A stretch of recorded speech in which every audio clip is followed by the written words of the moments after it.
How's it going, everyone? So I had someone ask me about like the history of chainsaws and certain models and all this other kind of stuff, and how he would be interested in learning some stuff about certain saw models and manufacturers and everything. So I thought, that would be a really cool idea if people were into that. And he said, well, people who are just starting out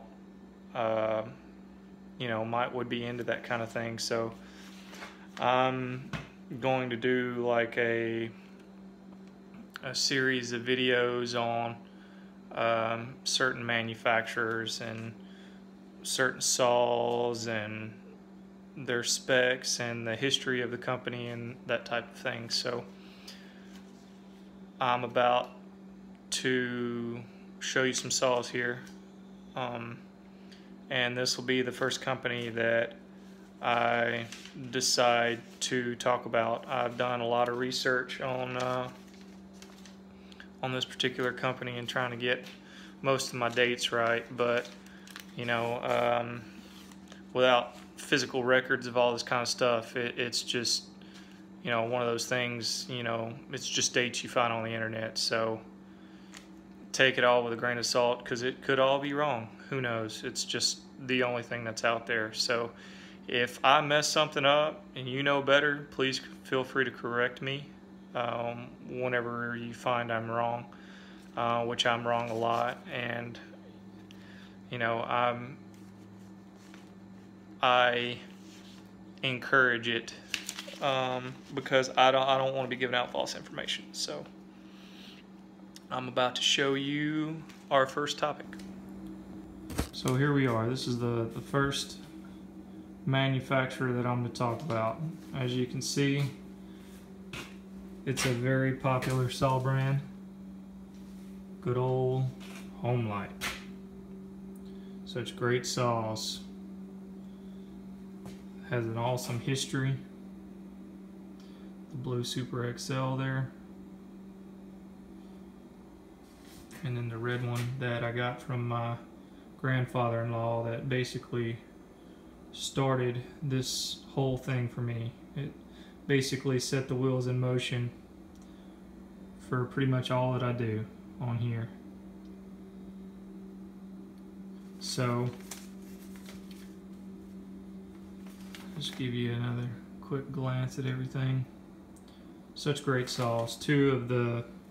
Some of the best firewood saws ever made there, those two, and probably one of the best landing saws ever made, the Super XL 925, just because of the raw torque of that saw. Such a powerful saw. Alright, so I may be pacing around a lot, just kind of walking around while I talk, and you may see me do this, look away from the camera. I have a kind of like a cheat sheet. It's a timeline of important dates and stuff for the Homelite. Now, an important thing to know about Homelite is early on, Homelite was purchased by a textile company called Techtronic. So their timelines kind of go parallel to each other in history because they were founded both about the same time. Textron was founded in the 1920s, 1923, by a gentleman by the name of Royal Little. And Homelite was founded in 1921 by Mr. Charles H. Ferguson. Okay, Homelite started out as a generator company, and I apologize for all these lights. The lighting in here sucks. It's dark outside, so see, it's dark outside. So I'm just going to do this. Okay. Mr. Charles H. Ferguson. Homelite started out as a generator company, a gas power generator company called Home Electric Lighting Company. It was eventually shortened to, what we know it as today, which is Homelite. They built a really efficient two-stroke generator, gas powered generator. and they really took off in the 40s during World War II because they supplied a lot of generators to the military. So they played a pivotal role in bringing electricity to the front lines. Their generators did. So after the war ended, you had a bunch of guys bringing these big saws back from Europe, and the whole chainsaw race basically started because all these engineers from the US started deconstructing these saws, trying to figure out ways to make them better. So Homelite came out with its first chainsaw in 1946. It was 1946. After the war ended. I think it was after the war ended. Oh man, I'm bad with dates on that kind of stuff. But anyway, in 1946, Homelite made its first chainsaw, which was an electric chainsaw. So after that, someone got the idea, hey, you know, we make a really efficient two-stroke motor, why not build a gas-powered chainsaw? Put our two-stroke in a chainsaw platform, because before that, you know, all there was the big two-man saws with the really large, you know, that had to be operated like all the malls and like Titans and stuff like that. I think, I don't know. Beware, this video may be riddled with inaccuracies, so I apologize ahead of time. But they got the idea to put one of their efficient two-strokes from one of their smaller generators in a chainsaw. And 1949, that basically bred the 26 LCS, which was the first one of the first one-man operation gas-powered chainsaws to ever grace the face of the planet. I don't believe they were the first. They were one of the first. I think McCullough beat them to it, but you know, that's a story for another day.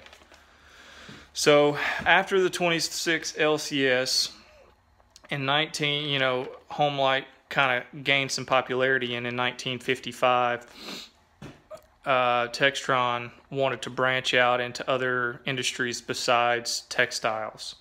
So Textron probably made one of the greatest decisions they could ever make, and they purchased Homelite.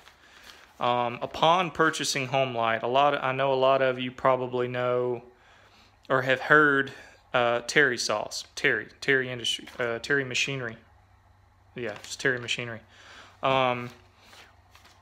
Upon purchasing Homelite in 1955, Textron struck a deal with Terry Machinery in Canada to distribute their Homelite saws. Now, they done this as a way to cut out competition in Canada, because Terry Machinery was already a well-established company in Canada. So by striking a deal with them, they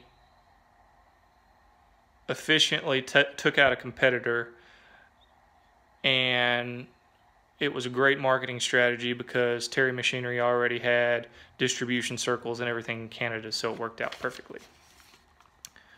All right, let's see, making sure I hit all my points here.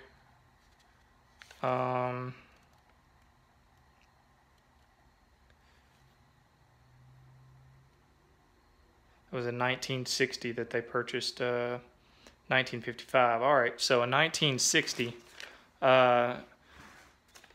Textron actually went ahead and purchased Terry Machinery. So whenever they purchased Terry Machinery, it basically restructured that whole dynamic. Terry Machinery at the time was just a distribution for Homelite. After the procurement of the company, Terry Machinery became the sole manufacturer of Homelites for Canada. So all of the Terry Homelite saws that you see come from Terry Machinery in Canada. A lot of those saws were sold in the US. Most of them were sold in Canada. You can get some Terry machinery saws in the U.S. As a matter of fact, my Homelite, if you can see that, is actually a Terry saw manufactured in Quebec. So, but that's where the Terry came into play in relation to Homelite. Now, at some point in the 70s, 70s, let's see, what is it? Yeah, 76. Homelite went international, and there was a some sort of setup in Germany. Now, I'm not too familiar with the German-made Homelites, the Solos, the Solo agreement, I'll say. That's what I'll call it, the Solo agreement. Because Homelite made 2 saws that I know of. Now, there may be more. If there are, I don't know them specifically. But they made the 340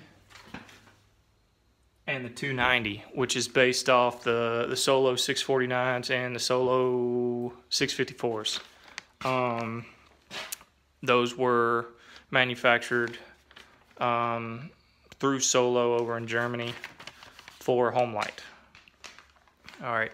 Now, at the same time, if you flip up to the Textron timeline in 1975, the term Jacobsen. A lot of you who are into mowers and stuff like that may, Jacobsen rings a bell.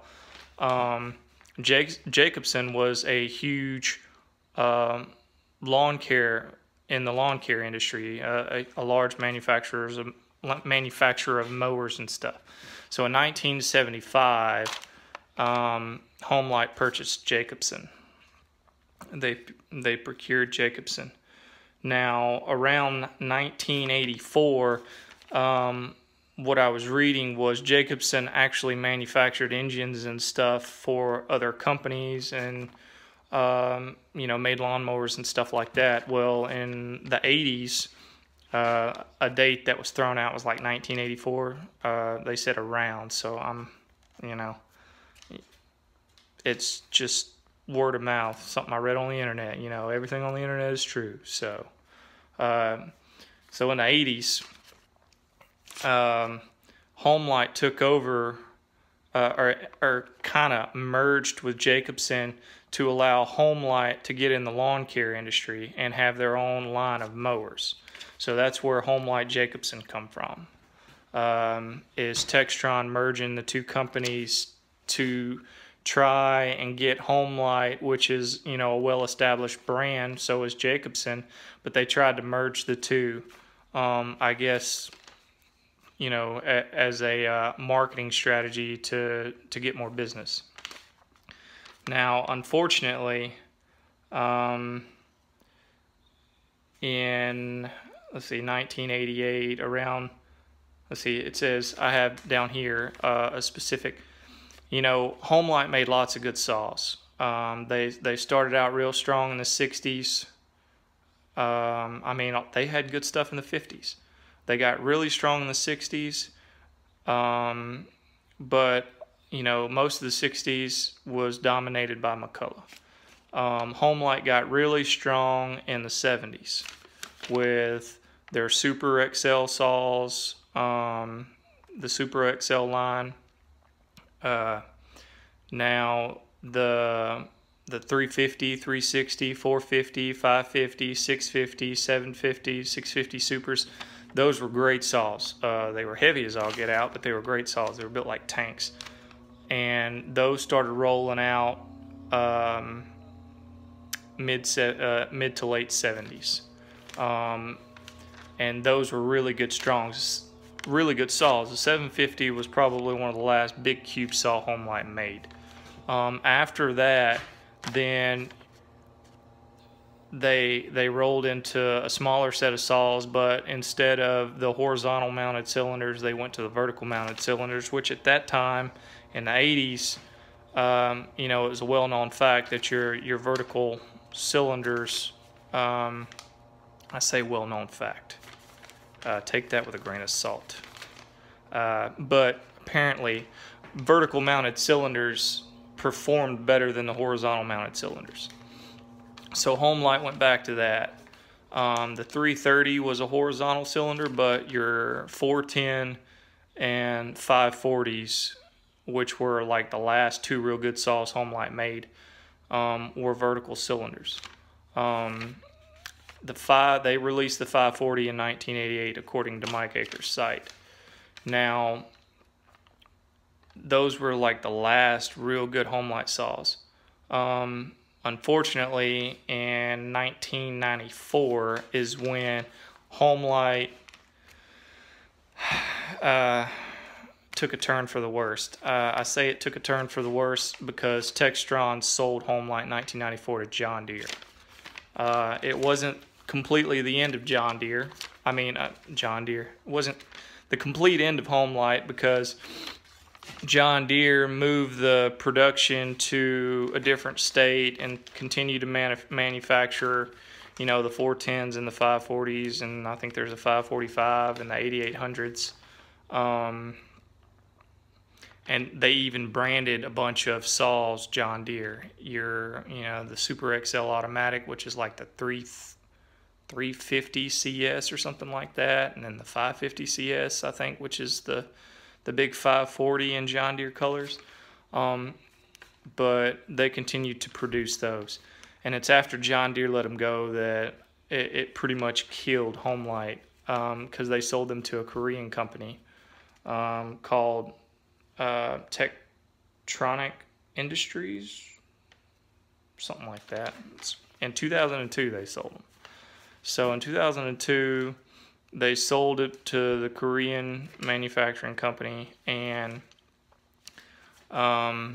this company also owns Ryobi, and they basically stopped all production in the U.S. and moved, I don't know that for sure 100%, but I'm pretty sure I read somewhere that they stopped production in the U.S., moved production overseas, and your Ryobi saws and your Homelites basically are very, very similar internals.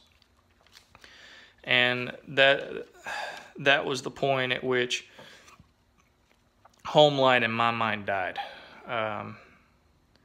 Homelite died when John Deere sold it because they became strictly a consumer saw. Your 540s, your 540, 45, 8800 was the last pro saw Homelite ever made. So, it's really upsetting to me coming in, as a really young guy, never getting to experience Homelite in its heyday. All I have is what I read on the internet. I don't have any practical, I didn't watch it happen, and I imagine that it's somewhat painful for older people who were die-hard Homelite fans to watch Homelite basically degrade, which they didn't degrade until they were sold. In my personal opinion, they didn't degrade until they were sold overseas, because the 540s, the 540 and the 8800s were great saws, real good saws, comparable to a lot of modern day saws. So, but once they were sold to the Korean manufacturing company, it just all went down, and that was basically the end of Homelite as far as a reliable chainsaw. Now it's plastic clamshell saws that are barely any better than Poland. So, but that's also a story for another day. But I hope you enjoyed it with this.